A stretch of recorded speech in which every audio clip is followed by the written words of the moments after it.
What is up, everyone? Happy kickoff. Finally, football is coming back to our screens tonight. It's the Houston Texans versus my Super Bowl winning Kansas City Chiefs in my hometown of Kansas City, Missouri. I'm Kimmi Chex, coming from you safe and socially distanced from my home that kind of looks like a Crate and Barrel / Restoration Hardware here in Los Angeles. And I'm joined with none other than my pal Adam Rank, who's coming live from a frat house. How are you? That was not cool. Accurate, but still not cool. But I'm happy to be with you. Happy to be this brand new show, Fantasy Bites. I think it's going to be cool every Thursday. It's going to be cool to hang out with you. So I'm excited. I know. What's better than Thursday football with none other than the two of us? Now, speaking of Fantasy Bites, like Ring said, we are coming to you guys every single Thursday, and hopefully we are giving you the fantasy nuggets that you need to bring home a fantasy championship. Now, speaking of championship, make sure that you have downloaded and you are playing on the NFL's official fantasy football app. Go to the App Store, download it, make a team, make all of our advice come true, and then you'll win a fantasy championship. Now, Ring, tell them what we got coming up in the show. Well, we've got my quarterback rankings for week one, which I know it's always a huge dilemma trying to figure out which quarterback you want to roll with. And we got our guy, Michael F. Florio, joining us to talk about his sleepers. He inherited my Ranks 11 sleeper column, so he's going to come in, do a better job than I ever could have imagined of doing, and he's going to get you set and rocking and rolling for week one. All right, so I know we're going to get to your quarterback rankings later in the show, but I still want to chat about a quarterback right now, none other than Cam Newton. Hit me with your bite of the week. Yeah, this is the bite of the week, and Cam Newton is actually a good quarterback. How about that? You know, everybody's acting like he's some bum who can't play football anymore, but he's 31 years old, the same age that Steve Young was when he took over for Joe Montana and led the 49ers eventually to a Super Bowl. Cam Newton is the same way, taken over at age 31, except, you know, he was an MVP in 2015. He was the face of the league. But just as recently as 2018, through 13 starts, he was the QB5. The QB5, that's a good quarterback. I'm telling you right now. So this is you advocating that we should start him on Sunday. What are the expectations? Is he back to MVP status? Is he going to throw touchdowns? Give me all your knowledge.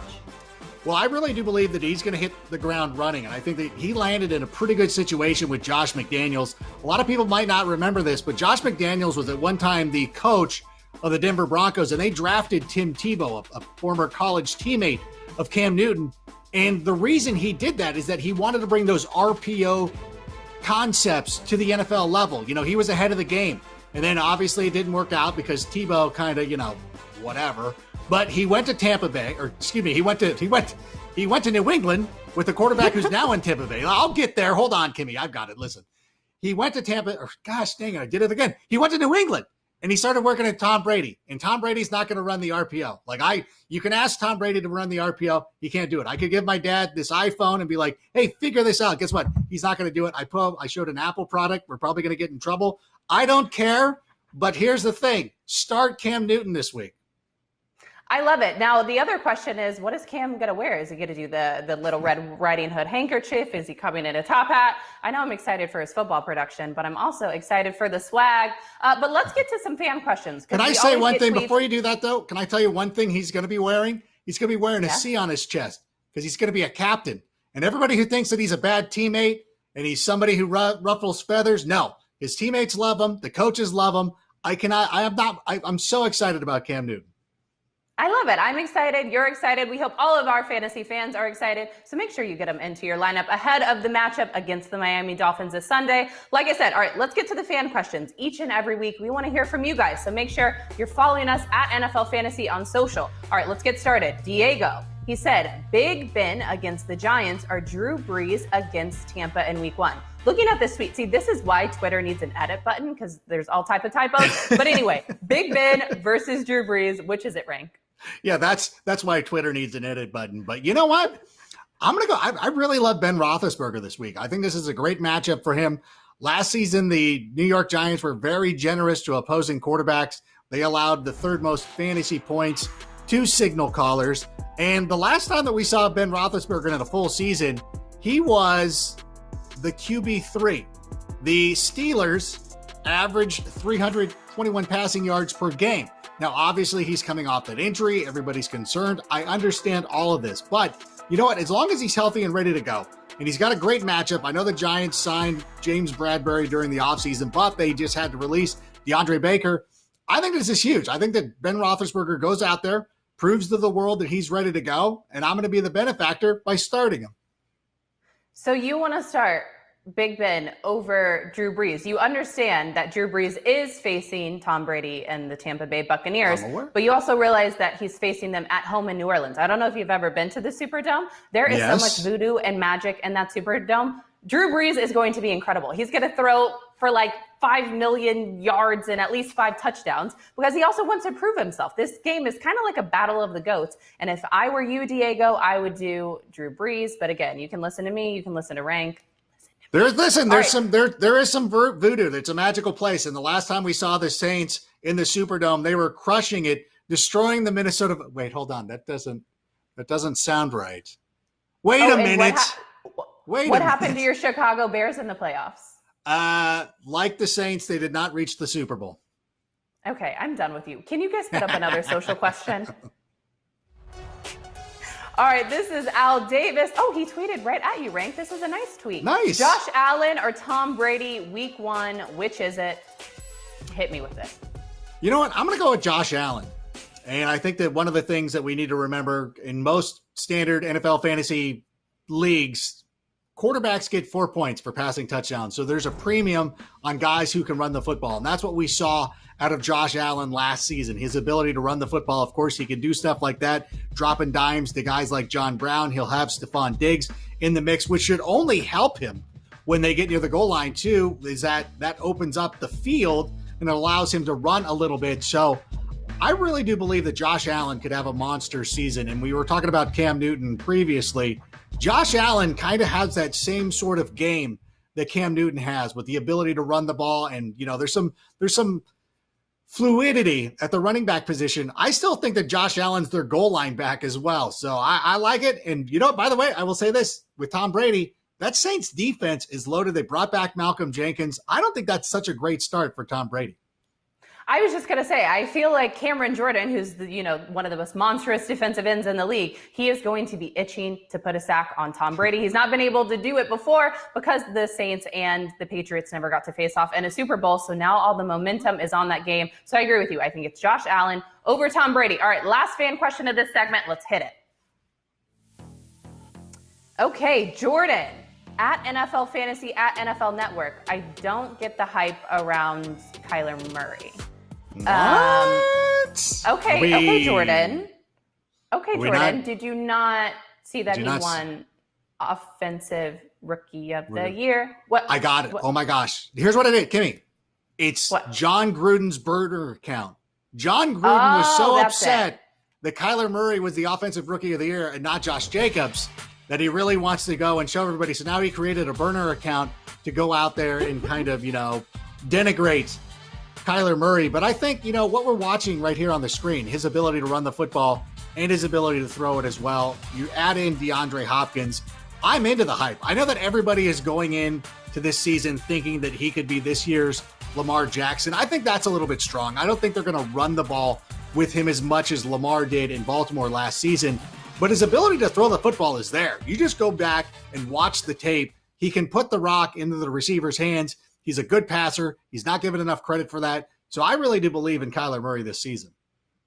I even went on Fantasy Live earlier this week, and I said that I could see Kyler Murray being an NFL MVP this year. So again, I don't know what he was talking about by not getting the hype. We're on the hype train. But now I want to get on your hype train. Earlier we talked about Cam Newton, but you have ranked your top 10 quarterbacks ahead of week 1. Hit me with who you got.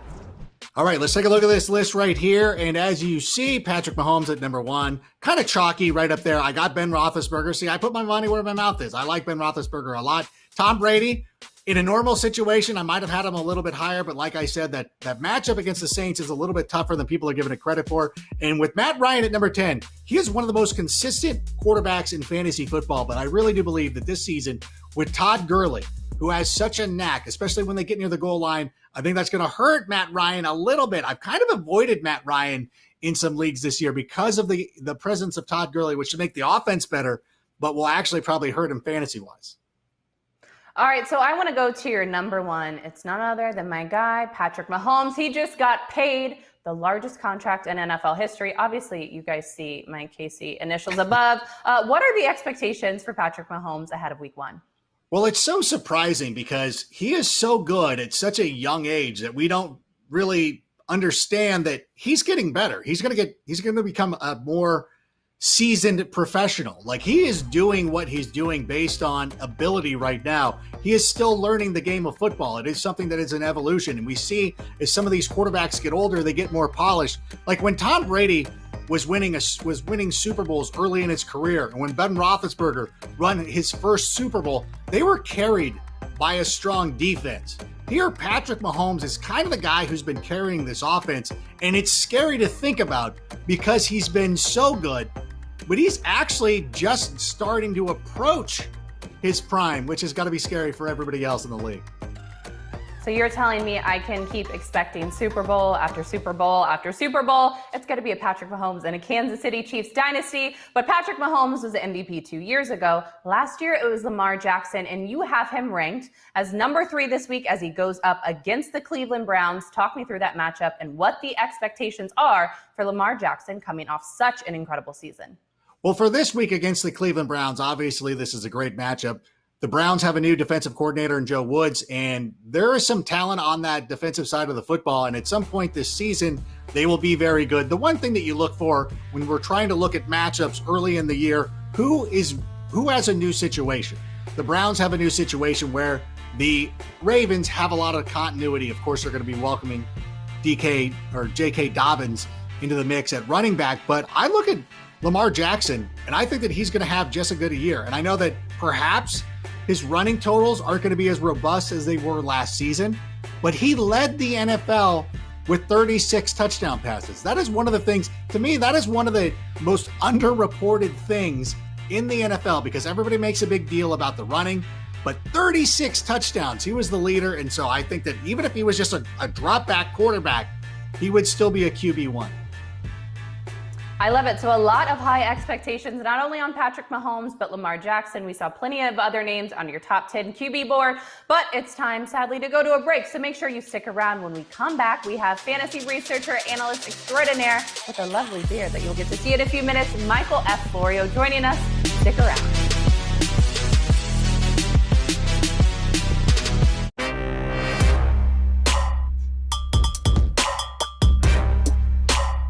Welcome back. We got an extra face in the frame while we were on break. It is Michael F. Florio. I told you he has a nice beard. You're looking nice and fresh for us. How you feeling, Florio? Thank you so much, and I am excited. It feels like the longest off-season ever is finally ending, and football is back.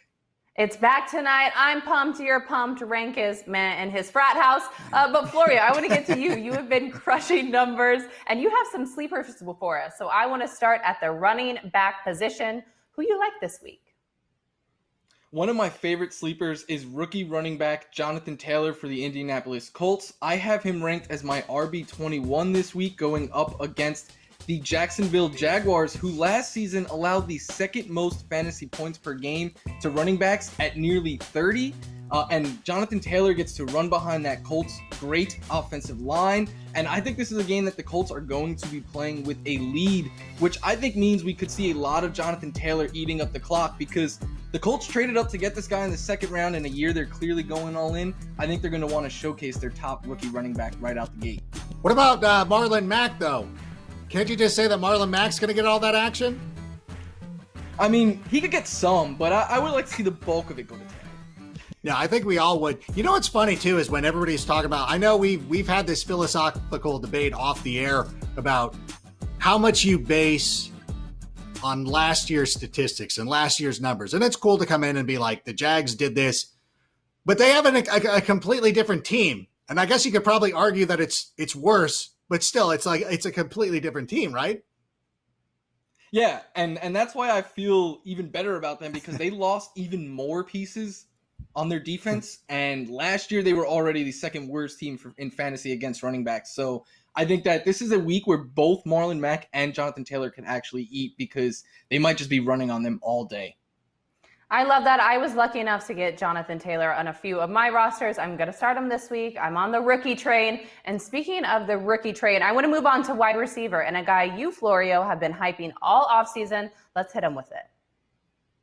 Another rookie, and Kimmi, this is someone that I've drafted on a bunch of my fantasy teams. It is Dallas Cowboys wide receiver CeeDee Lamb, who is going up against the Los Angeles Rams, who last season allowed 12 touchdowns to players lined up in the slot. That was tied for the third most in the NFL, and that bodes really well for CeeDee Lamb because the talk out of Cowboys camp this summer has been that he's going to line up pretty often in the slot and that he may already be their best red zone weapon. And they're going to need him to step up because the Cowboys played the Rams last year in Week 15, and Michael Gallup and Amari Cooper combined scored less than 5 fantasy points. So they're going to need someone to catch the ball from Dak Prescott. Wait a minute. If I might throw the challenge flag, red zone, you know it's Blake Jarwin season, right? Like that's our red zone guy. Don't start putting CeeDee Lamb in there to a guy, taking over for a guy that I have on seemingly every team. I think Dak's going to throw more than 1 touchdown, so I think they could each get one while Jalen Ramsey, they hold Cooper and Gallup in check. Well, I already have Amari Cooper as a sit this week, and I was thinking about a stack where you think, I kind of like stacking Dak with Gallup because I think that Jalen's going to just shut down Cooper, and I don't want a part of it. So you're saying not to? If you were going to stack, would you go with CeeDee Lamb over Michael Gallup? I think those two are really close. I would go with Gallup just because it's Lamb's first game, and we don't know the connection if it's there yet between him and Dak, but we know it's there between him and Gallup. So I'd be going with the proven Gallup there, but I like both of them, to be honest. Okay, well, you do the research notes on that show, so you would have had to change the answer anyway, so I think that works out. So that's what I'm doing, Gallup. All right, I got it. Thank you. Sorry. This is my own. I'm staying completely away from this conversation because I just do not want the smoke from Cowboy Twitter fans. So all Cowboys are good in my book. But Florio, I want you to hit me with another wideout who is a sneaky sleeper ahead of this week's matchups. This is one of your guys, Kimmi. It's Emmanuel Sanders of the now New Orleans Saints. So that's going to look good seeing him in the black and gold. He is facing the Bucks this week. I have him ranked as my 39th wide receiver because last year the Bucks allowed the second most fantasy points per game to wide receiver, and it gets even better. They also allowed the most fantasy points to players lined up in the slot last season, which Sanders is going to see a good amount of time from the slot. I think this has the potential to be one of the highest scoring games in week 1, and I think Emmanuel Sanders is gonna have a nice debut for your Saints, Kimmi. Yeah, I wonder though. Oh, you love it. I'm sorry. No. I don't want to cut you off. Listen, I don't want to cut you off. The Buccaneers though did play a little bit better towards the end of the season. I don't think that they weren't the walkover that they were earlier in the year. I know them and the Falcons started playing a little bit better, but I agree with you. I think that when you look, by the way, what does the F stand for? Fantasy. Gosh dang it. I walked right into that. Michael Fantasy Florio. I hate that. I hate myself for even asking that.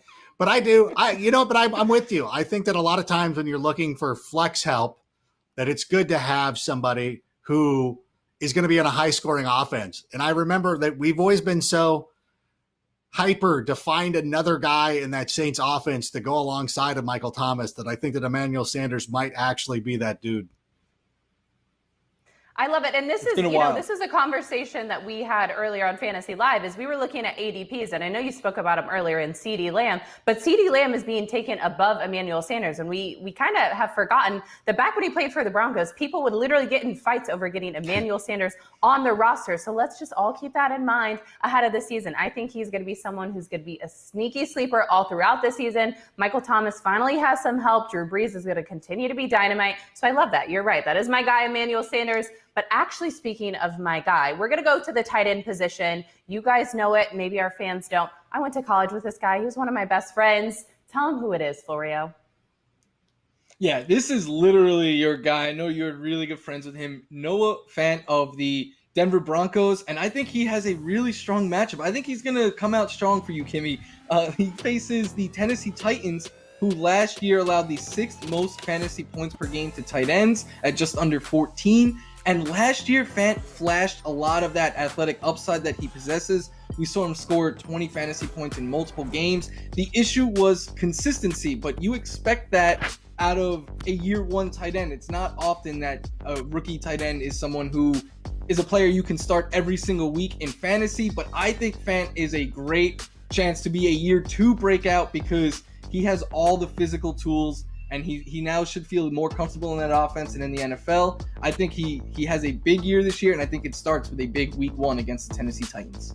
Yeah, I feel like it takes so much longer for a tight end to get up to speed. I think that even, these first-year guys, we were expecting way too much out of them. I know TJ Hawkinson was a guy who was overhyped. He had that huge week one last year and kind of disappeared. Noah Fant, everybody expected him to be the superstar because Joe Flacco was the tight end whisperer. And, of course, Noah Fant has 2 100-yard games last season, one with Brandon Allen and, of course, one with Drew Lock. But coming into the second year and having some familiarity with that offense, I think this is an opportunity for him to shine. I talked to Noah earlier this offseason, and I talked about his relationship with Drew Lock and just his expectations going into year two. And he said he has never felt so comfortable on a football team. He feels like he has a great relationship with Drew. They've built a rapport with one another, and he's also put on some size. He is one of the most mobile, fast, speedy tight ends in the league. He looked up to George Kittle when they both played together at Iowa. It was George Kittle, TJ Hawkinson, and Noah Fant. So it's a tight end university. I expect big things out of Noah. And no, I'm not biased, but Noah, if you're watching this, please do well. I have you starting in so many of my leagues. But finally, Florio, I want to move on to the quarterback position. I talked about your beard earlier. This guy is known for his mustache. Oh, yeah. He is the nicest mustache in the NFL, hands down. And he's one of my favorite QB2s this year. And it is Gardner Minshew of the Jacksonville Jaguars. And what should make you feel good, he's not for a 10-team league this week. But if you're in a deeper league or a 2-quarterback league, it should make you feel good to get him in. That last year against the Colts, he scored 24.5 fantasy points, threw for 3 touchdowns, nearly 300 yards. That was his career high, his highest game of any point last year. The Colts last season allowed over 18 fantasy points per game to quarterbacks, which ranked in the top 12 of the NFL. And I like Minshew because he can add fantasy points with his legs. And like I said with Jonathan Taylor, I think the Colts are going to be leading in this one, which leads to the Jaguars trailing late, which leads to more passing volume for Gardner Minshew. I think this is just the perfect recipe for fantasy success. Maybe not the best real-life success. I think the Colts win this game, but I think Minshew has a really strong fantasy day. I think it's important to point out, too, that last year he had more passing touchdowns than Kyler Murray. He had less interceptions. He's a pretty athletic player as well. So I really like Gardner coming into this season. And I would say that this year more than most, with everything that's going on in the world, and we don't know how COVID is going to eventually affect the season, that this is probably the year that you have to have 2 quarterbacks, even in 10-team leagues. And I think that Gardner Minshew is the guy to have on your bench in the stash for those reasons that Fantasy Florio was talking about. All right, you heard it. It is Michael F. Fantasy Florio. Thank you so much for joining us. And those were just a few sleepers. If you want to see the full list, head over to NFL.com/Florio. Oh my goodness. NFL.com/Florio for the full list of week 1 sleepers. Florio, we love you. Always a pleasure to see you. But let's move on to some more social questions ahead of tonight's matchup in week 1. All right. Zach says, start Diggs or Chark in week 1. Rank, what do you think? Well, Zach was obviously just watching the segment right here, and it stands to reason. We will take DJ Chark in this instance because of all the reasons that Michael was just talking about. And the Jags are going to be in so many pass-heavy scripts. He's going to be the most targeted guy. They don't have a lot of pass catchers in Jacksonville. As a matter of fact, when you think of their number 2 guy, we start thinking, is it going to be Laviska Shenault coming in from the University of Colorado or Colorado U, however they say, I don't know, the Buffaloes, whatever. So I really do think, though, Chark is somebody that needs to be on your rosters. I'm upset when I don't get Chark. It is one of my it's one of my big laments, and I think that he's going to have a monster year, and I think he sneaks into the top 8 this season. I think he's going to be really good. You know what I also think is going to be really good? When I don't have that Baby Shark song stuck in my head every single time I hear DJ.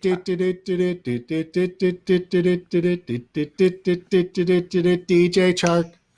Catching bombs, dealing dimes, scoring touchdown, DJ Chark. Okay, sorry about that. That may have been the most talented thing I've ever seen you do in our long friendship. All right, another social question ahead of week 1. Reese Taylor wants to know, how confident are you guys in James Conner, assuming that he stays healthy? Are there any worries about the crowded backfield behind him? Receptions, rank, what do you want to say to Reese? Well, Reese, I mean, last year when we were drafting teams, everybody was very confident about taking James Conner at the end of the first round, of course, into the second round. What has really changed? It really just came down to his health. And you know, if we get too worked up about the injury factor and everything like that, then it's just going to drive you crazy over the course of the season. That is why he dropped down to the third, fourth, maybe even the fifth round. It's already baked in. Like, it's going and purchasing. You know, you go to a garage sale and you purchase a chair that's been, you know, worn out. Like, there's a reason why you're not paying full retail anymore. Like, it's now a discounted price, and that's what you're getting with James Conner. And if you have him, I love the matchup this week against the New York Giants. Start him. Like, don't worry about it. Of course, if something happens, then you move on. That's why you have a bench. That's why you have reserves. So don't worry about this. So speaking of discounts, is that where you got all of your backgrounds? Are they on sale at a Some of this sale? is really getting hurtful. How dare you? You look at you. Look at this. This is fun. This is personality. You know, I got my Bears hats over here. There's a Funko of Ruth Bader Ginsburg. We got Princess Leia up there. We got Shinsuke Nakamura. Look at you. You're page 27 of the Pottery Barn calendar. You just were sitting there one day just looking through it. Oh, I'll take that page. Oh, how lucky that they were selling this KC. Like, wait, what does yay mean? What does that even mean? I hate you. I'm so glad that we're not in the office and I can't just hit you upside the head. All right, but one more social question for us. Let's see what we got. All right, Mazer, Ryan M133 says, Cam Akers or Hollywood Brown in the flex. What do you think, Rank? Well, I'm going to go with Marquise Hollywood Brown. Last year, he had that dynamite game against the Miami Dolphins, and everybody thought he was going to be the next big thing. And, of course, injuries really hampered him. Now we're going into a season where the Ravens want to throw the ball a little bit more. They've even stated, you know, we want to be more of a passing offense. Not to be ridiculous. They're not going to throw the ball 500 times a game or whatever it is, but they do want to get out there and throw the ball a little bit more, and their play action always sets that up. And like I said earlier in the show, Lamar Jackson led the NFL in passing touchdowns. So I think with the opportunity, I would go with Hollywood Brown here. Cam Akers, I think, is a great talent. I think that the Rams backfield is a little bit jumbled. Sean McVay, whatever. I don't know what happened to Sean McVay, but a couple of years ago, you were the hot thing. Like, everybody wanted to emulate you. Like, anybody who was in your social sphere, if you were a Facebook friend of Sean McVay, you were getting a head coaching gig. And now all of a sudden, here's Sean McVay following Kyle Shanahan's lead of having this backfield by committee nonsense. Like, just stop it. Just make Cam Akers the number one guy. But until that happens, we got to leave him on the bench. Right, so until that happens, leave him on the bench. We want to start Hollywood Brown in the flex. And this offseason, I don't know if you knew this, but he went on record to say he gained 23 pounds of muscle and mass, but he said he still kept his speed. Now, I also gained some weight in this offseason. It was more like the COVID-19, but whatever. I don't play football, even though I would dominate if I did. But we're going up to a break, and when we come back, we are talking everything ahead of tonight's games, Texans-Chiefs, plus our spicy bite of the week, so stay with us.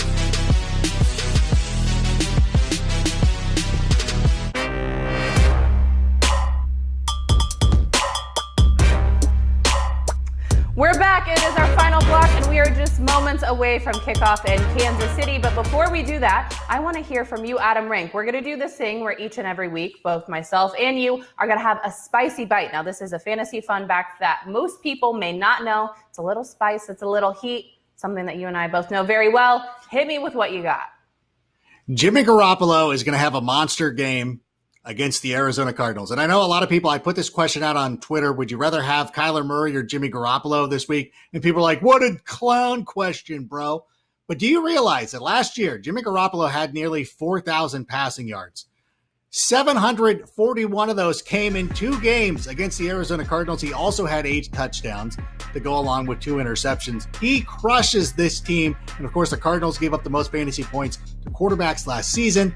So Jimmy Garoppolo is actually a really good start. You probably don't have him in traditional fantasy leagues, but for DFS, this would be the player that I would be using this week. Sir, are you saying Jimmy Garoppolo because you got roasted on Twitter all off season, or excuse me, all last season because you said the 49ers were going to be 3-13? Listen, some mistakes were made, and I apologize for that. I was clearly wrong. I will own up to that one. That is going to be like that. That is what everybody remembers. Like, nobody wants to walk around and be like, Rank, thank you so much for saying Lamar Jackson was going to have a monster season. I haven't heard that once ever, but everybody, like my mother-in-law was like, what did you say about, she was sitting there the other day, like, what did you say about the fort? Like, don't worry about it. Don't worry about what I said last year. And you know what? And by the way, we did the playoff picks. Remember that when we did a playoff bracket and I was the only one who picked the Kansas City Chiefs to win the Super Bowl. Do I see that? Is that memed? Why am I not memed on that? But no, it's the 49er things. I got to live with it. And what are you going to do? But start Jimmy Garoppolo this week. All right, start Jimmy Garoppolo. And speaking of a guy who you need to start this week, but this is kind of a crazy stat. Did you guys know that Michael Thomas did not finish as the top scoring wide receiver in any week in 2019? And that's crazy because he was the 3rd highest scoring fantasy player in all of last season. So this just goes to show, guys, don't be stuck on the weekly stats. Obviously, you are starting Michael Thomas. We talked earlier that he's now going to have Emmanuel Sanders opposite him, but Michael Thomas is the best wide receiver in all of the National Football League. There's no question about it. He is Drew Brees' #1 receiver, and he's the guy who he trusts on almost every single down. Now, not only does he have elite receptions and catching hands, but he also has speed. He is elusive, and he also is strong. He can beat defenses and make sure that he can get those end zone targets and make sure that he can get you those fantasy points. So again, I just thought that was kind of a fascinating little fun fact because I know so many times we get stuck on the weekly stats, but it's just a reminder, look at the big pictures. That doesn't even seem possible. Like that is the weirdest stat. Like I still can't believe, I know we talked about it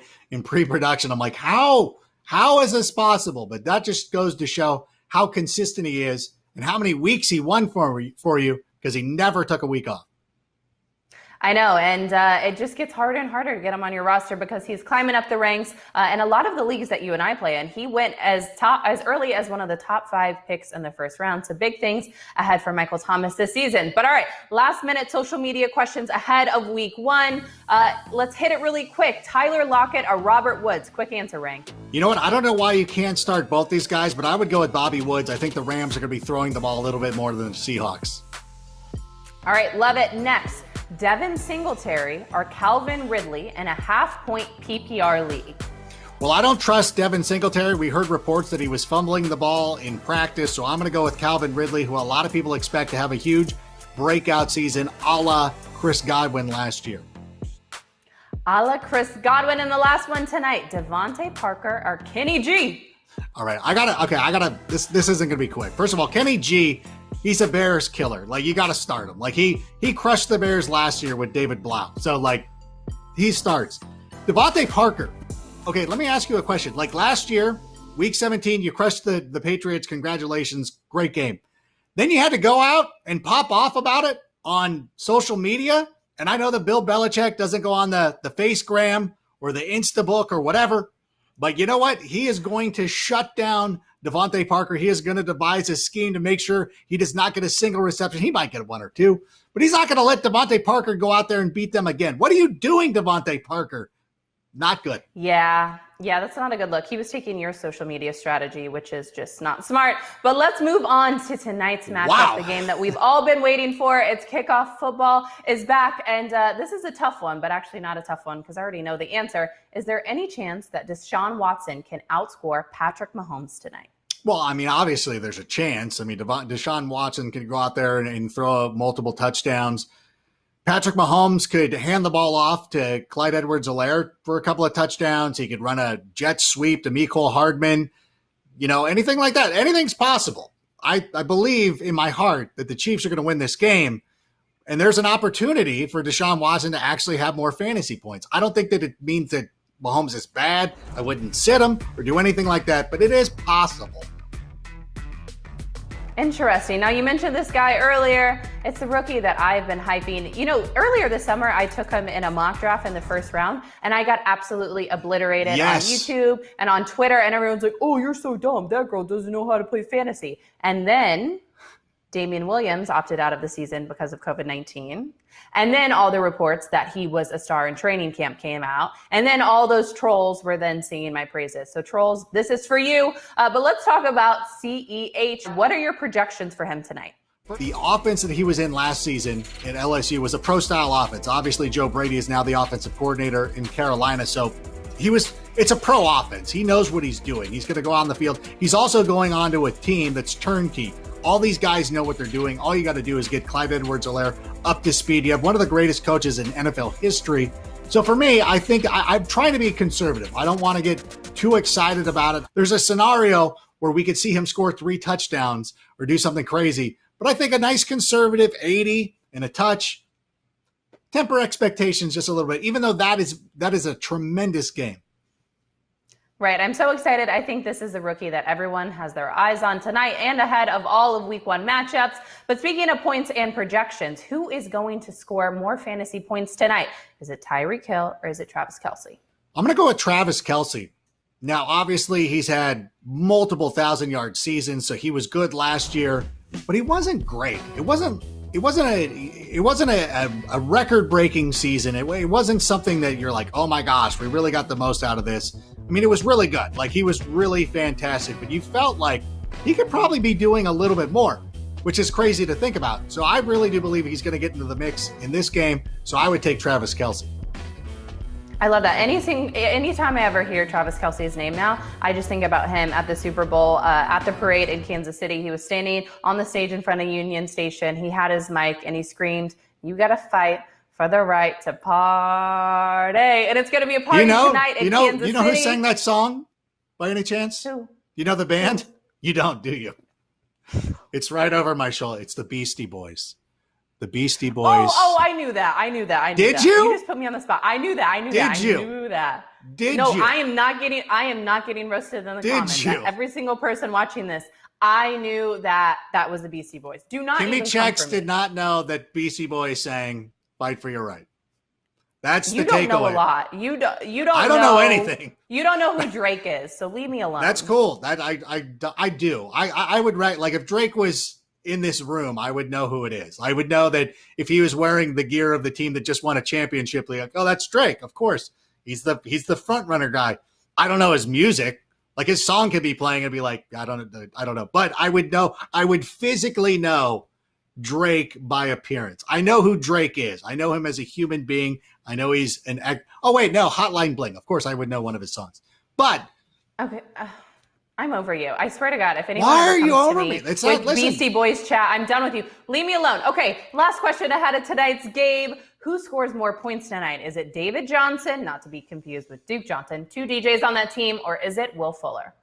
Oh, I'm going to go with Will Fuller. You know, I think that he's got a tremendous opportunity. One of the things that's really been holding him up during his career is his ability to stay on the field, because he's got tremendous ability when he's on the field. And anytime he's targeted more than 7 times in a game, well, he's going to put double digits on you. So I really do believe that they will get him the ball. He's going to have one of those breakout week 1 games. You might want to trade him after he does this, but I have all the confidence in Will Fuller. You know what? He's like one of your friends who doesn't always show up, but when he does, he's the most enjoyable person in the room. That's Will Fuller. And I'm just going to enjoy it when he shows up and he's here. We're at happy hour. Like, we didn't think he was going to show up. You're like, oh my gosh, Will Fuller's here. I'm just going to go out and have a good time. I love it. All right, lots of excitements. We're moments away from kickoff. Rank, it's always fun to see you. I miss you, buddy. Nothing better than talking fantasy football with you. And we hope that you guys enjoyed the very first edition of Fantasy Bites. We will be back every single Thursday, but between this Thursday and next Thursday, we got Sunday. We got a whole host of games, 14 games coming to your screen this weekend. So make sure that you join us on Sunday. We're launching another new show called NFL Fantasy Game Day on Sunday morning at noon Eastern at the NFL Fantasy app and on YouTube. Always a pleasure, always fun. Go Kansas City Chiefs. Let's bring home another Super Bowl. Rank, I'll see you later. See you.